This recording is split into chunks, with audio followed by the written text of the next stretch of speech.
Here's the harsh truth. If you're dealing with toxic people, it's not their fault. It's yours for allowing them in your life. But don't worry, I'll show you how to take back control and leave them powerless.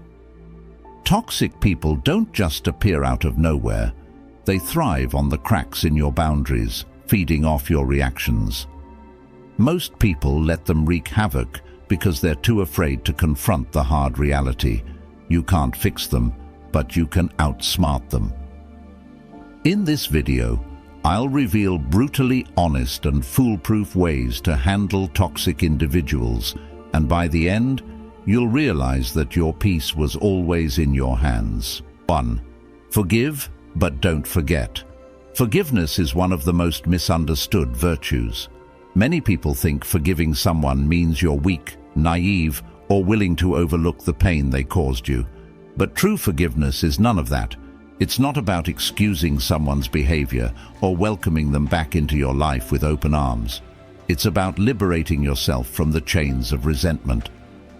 I learned this the hard way. Years ago, I had a close friend, let's call them Alex.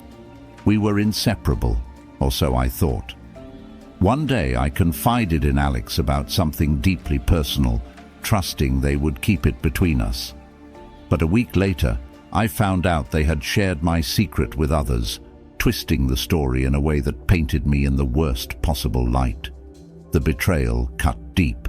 I was furious, not just at Alex, but at myself for trusting them in the first place. The anger stayed with me for months, maybe even years. Every time I saw them, or even heard their name, it felt like the wound was reopening. I carried that resentment everywhere, and I didn't realize how much it was weighing me down. Then, during a particularly low moment, I came across a quote: "Resentment is like drinking poison and expecting the other person to die." That hit me hard. I realized that while Alex had moved on, living their life, I was the one trapped in a cycle of anger and hurt. My resentment wasn't punishing them, it was punishing me. So I made the decision to forgive, but not in the way most people imagine. I didn't call Alex up to reconcile, nor did I invite them back into my inner circle. Instead, I forgave them silently, in my own heart. I let go of the anger, not for Alex's sake, but for my own peace. But here's the critical part. I didn't forget. That betrayal taught me an invaluable lesson about trust, specifically who to trust and who to keep at a safe distance. Forgiving Alex allowed me to move forward without bitterness, but remembering the betrayal ensured I wouldn't make the same mistake again. Forgiveness is often seen as weakness, but in reality, it's the ultimate act of strength. It takes courage to release anger when holding on to it feels justified. It takes wisdom to understand that forgiveness doesn't mean giving someone another chance to hurt you. Forgetting, however, is a different story. Forgetting invites the same pain back into your life. Think of forgiveness like healing a scar. You don't keep reopening the wound, but you also don't erase the scar. The scar is a reminder, not of the pain, but of the lesson. It reminds you of what you endured and what you learned. It doesn't define you, but it shapes your future decisions. The Stoics often emphasize the power of controlling your emotions, and forgiveness is a prime example of that. By forgiving, you take control of the narrative. You refuse to let the toxic actions of another dictate your peace. By not forgetting, you protect yourself from falling into the same trap. I'll leave you with this thought. Forgiveness is a gift you give yourself, not the person who hurt you. Forgetting, however, is a disservice to your growth. Let go of the bitterness. Hold on to the lesson and carry it with you as a shield, not a burden. 2. Limit your access. Let me be real with you. Some people don't deserve a front row seat in your life. I don't care if they're family, lifelong friends, or colleagues you see every day. If someone's toxic, draining, or constantly disrespecting your boundaries, it's time to downgrade their access. Call it harsh if you want, But protecting your peace isn't selfish, it's survival. Here's the thing, I used to be a people pleaser. If someone wanted my time, energy, or attention, I gave it. No questions asked. I'd stay on the phone for hours with a friend who only called to complain about their life, completely ignoring that I had my own struggles to deal with. Or I'd bend over backward for people who wouldn't even lift a finger for me in return. Sound familiar? It hit me one day, after yet another draining conversation with someone who seemed to think I was their unpaid therapist. I hung up, completely exhausted, and thought, why am I doing this? What am I even getting out of this relationship? That's when I realized, not everyone deserves unrestricted access to you. Here's where it gets controversial. Limiting access doesn't always mean cutting someone off completely. Sometimes it's about setting subtle boundaries they don't even realize you've put in place. For example, that friend who always dumps their problems on you. Start responding with, "Wow, that sounds tough. What do you think you'll do about it?" Watch how quickly they lose interest when you stop feeding into their negativity. Or take that family member who always criticizes your life choices. You don't have to argue or explain yourself. Just nod, smile, and keep your plans to yourself. Their disapproval loses power when they don't have the full story. I once had a co-worker who thrived on gossip and drama. Every time they'd corner me in the break room with, "You won't believe what so-and-so did," I'd casually reply, "Oh, I'm not really into office drama," and walk away. It was awkward at first, but guess what? They stopped trying to drag me into their nonsense. Limiting access is about recognizing that not everyone deserves a backstage pass to your energy and emotions. It's about creating layers, inner circles for those who uplift you, and outer rings for the energy vampires.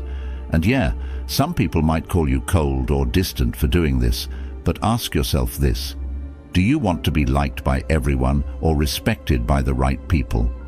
Here's the jovial part. Think of your life like a VIP club. You're the bouncer, and not everyone makes the list. The toxic complainers? General admission, if that. The drama queens? They can watch from the parking lot. And the people who truly value and respect you? They're in the VIP lounge with you, sipping the good stuff. Limiting access isn't about being cruel, it's about being smart. Your time and energy are limited resources. Don't waste them on people who don't appreciate them. Because here's the truth. When you start valuing yourself, the right people will value you too. And the wrong ones, they'll either shape up or show themselves out. Win-win. 3. Use humor to disarm them. Sometimes the best way to handle a toxic person is to not take them too seriously. Toxic people thrive on tension. They feed off drama, arguments, and conflict. But what happens when you refuse to give them what they want? Instead of arguing back, you crack a joke, smile, or play along just enough to deflate their ego. It's like popping a balloon. Suddenly, their grand performance falls flat. I remember a particularly toxic co-worker who loved to critique everyone. Nothing was ever good enough for this person. Work, outfits, even the way people drank their coffee. One day, they decided to comment on my unorganized desk in front of everyone. "Wow, your desk looks like a tornado hit it. How do you even find anything in this mess?" they sneered. Instead of taking offense or defending myself, I shrugged and said, "You're absolutely right. This is my creative chaos. Albert Einstein's desk was messier than mine, so clearly I'm on track for genius." The group laughed, and their attempt to embarrass me completely backfired. After that, they never bothered me about my desk again. Using humor disarms toxic people for a few reasons. It takes the power away from their words. When you laugh at their insults or jabs, you show them that their attempts to hurt you aren't working. It changes the energy of the interaction. Toxic people want negativity. Humor brings levity and unpredictability, which they often can't handle. It puts you in control. By staying calm and witty, you show that you're unshakable, which can frustrate them more than any direct confrontation. But here's the key. Your humor has to be light and clever, not aggressive or cutting. If your joke comes across as sarcastic or mean, it could escalate the situation. The goal is to make their negativity look ridiculous without stooping to their level. For instance, if someone keeps interrupting you in a meeting, you could say with a smile, "Wow, I didn't realize we were playing tag team speaking today. Your turn's over though, it's mine now." It's firm but funny and gets the point across without creating unnecessary conflict. Humor also works when toxic people try to guilt trip you. If someone says, "Oh, I guess you're too busy to care about me these days," respond with, "You're on to me. I've been auditioning for the role of terrible friend, and it looks like I'm nailing it." It deflates their manipulative tactic while keeping things light. Using humor doesn't mean you're dismissing the seriousness of their toxicity. It means you're refusing to let them drag you into their negativity. It's a subtle way of asserting your strength, proving that you're unbothered by their attempts to control or belittle you. 4. Know when to walk away. Walking away from a toxic person is one of the hardest, yet most liberating decisions you'll ever make. It's not just about leaving a bad situation, it's about reclaiming your peace, your time, and your energy. But here's the kicker. It's not always dramatic or sudden. Sometimes, knowing when to walk away is about quietly choosing yourself over their chaos, again and again. Toxic people are experts at convincing you to stay. They'll say, "I'm sorry, I'll change," or guilt trip you with lines like, "If you leave, you're giving up on me." And let's be honest, there's always a part of you that wonders if walking away makes you the bad person. But here's the truth. Staying in a relationship, whether it's a friendship, romantic connection, or family tie, that drains you isn't noble. It's self-destructive. I once had a close friend who was the life of every party but a nightmare in private. Every conversation was about their problems, their needs, and their drama. If I ever talked about my own struggles, they'd dismiss it or turn it into a competition. "Oh, you had a bad day? Let me tell you about mine." At first, I made excuses for them. They're going through a lot. They don't mean it. But as months turned into years, I realized I was pouring everything into this relationship and getting nothing back. The breaking point came during a crisis in my life when I needed them. I reached out and their response was, "That sounds rough, but I'm dealing with my own stuff right now." That's when it hit me. They weren't toxic because they were malicious. They were toxic because they simply didn't care.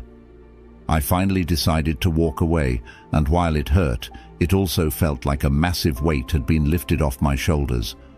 Walking away doesn't always mean cutting someone off completely. It might look like reducing contact. Stop answering every call or responding to every text immediately. Let them fade into the background of your life. Setting boundaries. "I'm not available to talk about this," or "I don't think I can help you with that anymore," are firm but respectful ways to step back. Emotionally detaching. Even if you see them or speak occasionally, stop letting their opinions or behavior affect you. The controversial part? Sometimes walking away means leaving someone society expects you to stay connected to, like family. The idea that you must endure toxic relatives because they're family is outdated and harmful. Blood ties don't give someone a free pass to abuse, manipulate, or drain you. Walking away doesn't mean you hate them. It means you're choosing to protect yourself. Here's the deeper message. Walking away isn't an act of anger. It's an act of love. Love for yourself, your well-being, and the life you want to live. It's saying, "I deserve relationships that uplift me, not ones that tear me down." And when you finally walk away, you'll realize something powerful. You weren't just walking away from them. You were walking toward a healthier, happier you. Walking away doesn't mean you've failed or given up.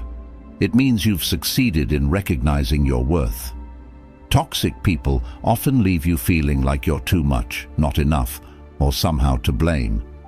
But the moment you step away, you'll start to see the truth. It was never you. It was always them. And the best part? Walking away gives you the freedom to fill your life with people who see your value and treat you accordingly. 5. Surround yourself with uplifting people. Dealing with toxic individuals can feel like trying to swim with weights tied to your ankles. You're constantly dragged down by their negativity, manipulation, or drama. The best antidote: surrounding yourself with people who lift you up.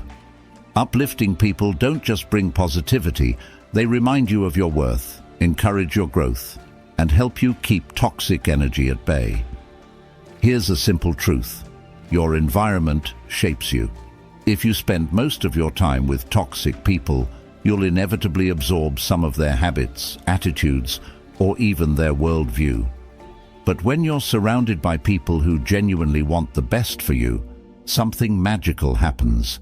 You start to see the best in yourself. Think about this. Have you ever had a friend who makes you feel lighter after spending time with them? Someone who listens without judgment, celebrates your wins without jealousy, and challenges you in a way that feels empowering rather than condescending. Those are the uplifting people you need to seek out. For me, there was a period in my life when I was stuck in a cycle of toxic relationships. One day I met a new colleague who was refreshingly positive and sincere. They'd say things like, "You're really good at this. Why don't you take the lead?" Or, "You handled that situation so well." Their encouragement was so genuine that it shocked me.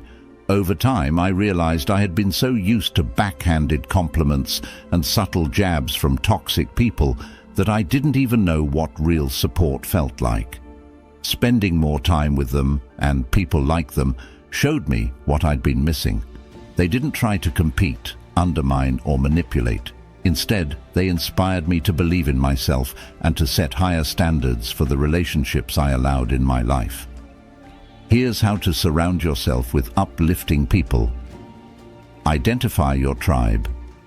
Look for those who inspire, encourage, and energize you. These might be old friends, mentors, or even new acquaintances. Invest in quality connections. Instead of trying to maintain a large circle of surface-level relationships, focus on deepening bonds with a few genuinely uplifting people. Reciprocate positivity. Relationships are a two-way street. Be the kind of uplifting person you want in your life. Listen, support, and celebrate others authentically. The controversial part: this might mean cutting ties or limiting contact with people who don't uplift you, even if they've been in your life for years. Loyalty is a beautiful trait, but it's not worth sacrificing your peace of mind for someone who consistently drains you. The deeper message is this: uplifting people don't just make you feel good. They remind you that life is meant to be shared with those who see the best in you.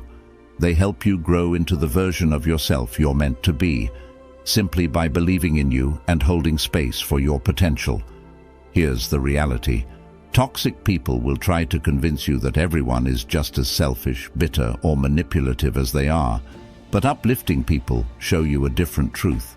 They remind you that kindness, respect, and genuine connection still exist. And once you experience that, you'll wonder why you ever settled for anything less. 6. Refuse to engage in their games. Toxic people thrive on chaos. They're like emotional puppeteers, pulling strings to manipulate, provoke, or control you. Their games can be subtle, like guilt-tripping you into doing something you don't want, or outright explosive, like stirring up drama to make themselves the center of attention. The only way to win: stop playing, refuse to engage in their games entirely. Here's the thing: toxic individuals are experts at baiting you. They'll say things designed to push your buttons or create situations where you feel like you have to respond. But the moment you take the bait, they've won. You're on their turf, playing by their rules. By refusing to engage, you take away their power and leave them spinning in their own chaos. I remember dealing with a particularly toxic family member who loved to stir up arguments at gatherings. They'd throw out passive-aggressive comments like, "It must be nice to have so much free time. Some of us actually work hard." At first, I'd try to explain myself or defend my choices, but it only made things worse. They'd twist my words, escalate the argument, and somehow make me the bad guy. One day I decided to stop playing their game. When they made another snide remark, I just smiled and said, "You're entitled to your opinion," then changed the subject. They tried again, but I stayed calm and disengaged. You could see the frustration on their face. They weren't getting the reaction they wanted. Over time, they stopped targeting me because I refused to give them what they craved: drama. Refusing to engage isn't about being passive, it's about being strategic. Here's how you can master this skill. Recognize the bait. Pay attention to the patterns, what triggers you, and how do they try to provoke you. Once you spot their tactics, you can prepare to respond differently. Stay calm. Toxic people want an emotional reaction. Keep your composure and don't let their antics dictate your mood. Respond minimally or not at all. Sometimes silence is your best weapon. Other times a neutral, non-committal response like, "That's interesting," or "I see," is enough to shut them down. Set boundaries. Make it clear that you won't entertain their behavior. For example, "I'm not going to argue about this," or "Let's talk when you're ready to have a productive conversation." The controversial part. Refusing to engage doesn't mean being a doormat. It means choosing not to fight battles that aren't worth your energy. Toxic people may accuse you of being cold, dismissive, or even cowardly, but that's their way of trying to pull you back into the game. Remember, their opinion doesn't define you. The deeper message here is about control, yours. By refusing to engage, you remind yourself that you don't owe anyone your energy, especially not someone who thrives on negativity. You're setting the terms for how you want to interact with the world, not letting someone else dictate them. Life is too short to be drawn into pointless arguments or toxic mind games. When you step back and refuse to engage, you're not running away. You're rising above. And in doing so, you're choosing peace over chaos, clarity over confusion, and power over manipulation. That's a game worth winning every time. 7. Stay focused on your purpose.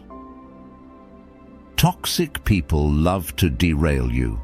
They thrive on distraction, pulling you into their chaos, drama, or petty schemes.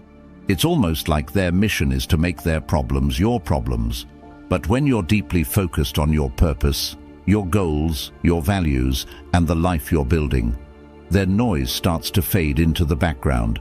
Staying focused on your purpose isn't just a defense, it's a power move. Here's the thing about toxic people. They want you to lose sight of yourself. They'll criticize your ambitions, downplay your achievements, or demand your attention at the worst possible times. Why? Because a focused person is a threat to their control. If you're too busy growing, thriving, or chasing your dreams, you won't have the time or the patience for their nonsense. I once worked with a colleague who was the textbook definition of toxic. They'd gossip about everyone, create unnecessary drama, and constantly try to drag others into their mess. At first, I got caught up in it. I'd waste hours listening to their complaints or defending myself against their petty jabs. But then I realized something. Every minute I spent on their nonsense was a minute I wasn't spending on my work, my goals, or my peace of mind. So I made a decision. I would focus on what truly mattered to me and let their chaos play out without me. I started setting firm boundaries. I'm really busy right now. I can't get into this. I avoided unnecessary conversations and poured my energy into excelling at my tasks. The more I stayed focused, the less power they had over me. And the best part? My focus inspired others to do the same, leaving them with fewer people to manipulate. Here's how you can stay focused on your purpose, even when surrounded by toxicity. Clarify your goals. Write down what you're working toward and remind yourself why it matters.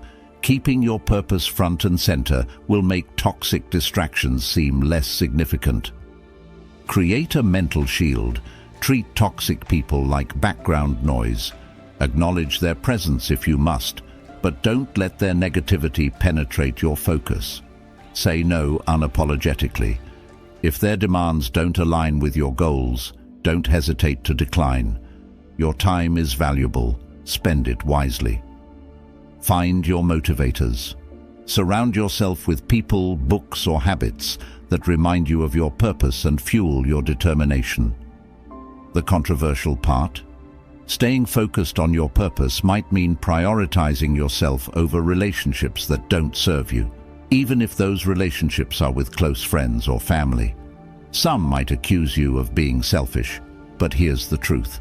Focusing on your purpose isn't selfish, it's essential. You can't pour from an empty cup, and you can't achieve your dreams if you're constantly bogged down by someone else's negativity. The deeper message?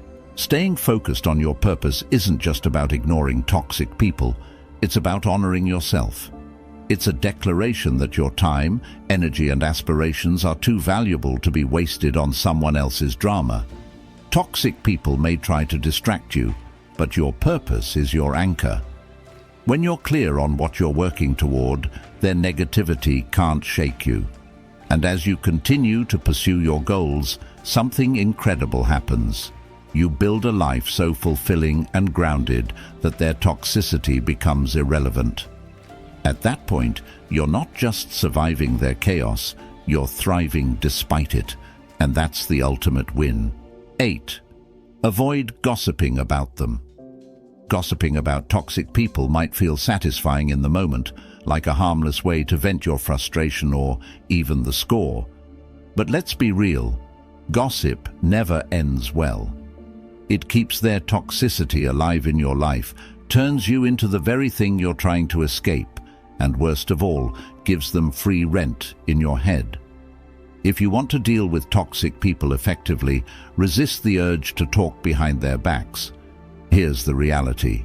Toxic people are often fueled by attention, even negative attention. Gossip only feeds the drama they crave, making you an unintentional participant in their game. Worse, it creates a toxic cycle where their behavior starts dictating your actions. That's the opposite of taking control. I learned this the hard way. At one point, I had a coworker who was notoriously toxic, always stirring up conflict and dragging others down. A few of us would vent about them during lunch, sharing stories about their latest antics. At first, it felt like camaraderie, but over time, I realized something unsettling. Every conversation about them left me feeling drained and bitter. Worse, they somehow found out about our gossip and used it to paint themselves as the victim. From that moment, I decided to stop engaging in gossip. Instead, I focused on maintaining my professionalism and addressing issues directly when necessary. It wasn't always easy. There were times I really wanted to vent, but I noticed a shift. By stepping out of the gossip loop, I reclaimed my energy and my integrity. Here's how you can avoid gossiping about toxic people while staying sane. Vent productively. If you need to release your frustration, do it with someone you trust who won't fuel the fire, like a mentor or therapist. Stick to facts, not insults. Redirect the conversation. When others start gossiping about the toxic person, steer the discussion toward more constructive topics. For example, let's focus on how we can handle this situation better. Focus on solutions. Instead of dwelling on their behavior, Channel your energy into finding ways to protect your peace and move forward. Practice empathy. While you don't have to excuse their behavior, recognizing that toxic people often act out of their own pain can help you rise above the temptation to gossip. The controversial part. Avoiding gossip might make you feel isolated in a world where venting about others seems like the norm. People might even accuse you of being too nice or passive. But here's the truth. Avoiding gossip isn't about being nice. It's about being smart. Gossip chains you to the very toxicity you're trying to escape. Letting it go sets you free. The deeper message is this. By refusing to gossip, you're choosing to break the cycle of negativity. You're proving to yourself and others that you won't let someone else's bad behavior drag you down to their level. Toxic people thrive on chaos, and gossip is just another form of it. By stepping away from the chatter, you starve them of the attention they seek and protect your own peace of mind. And in doing so, you demonstrate one of the most powerful forms of self-respect, the ability to rise above, even when it's tempting not to. Dealing with toxic people isn't about changing them, it's about protecting yourself. You can't control their behavior, but you can control how you respond. The truth is, toxic people will always exist. But when you master the art of setting boundaries, staying focused, and refusing to play their games, they lose their power over you. Remember, your energy is precious. You have dreams to chase, goals to crush, and a life to build.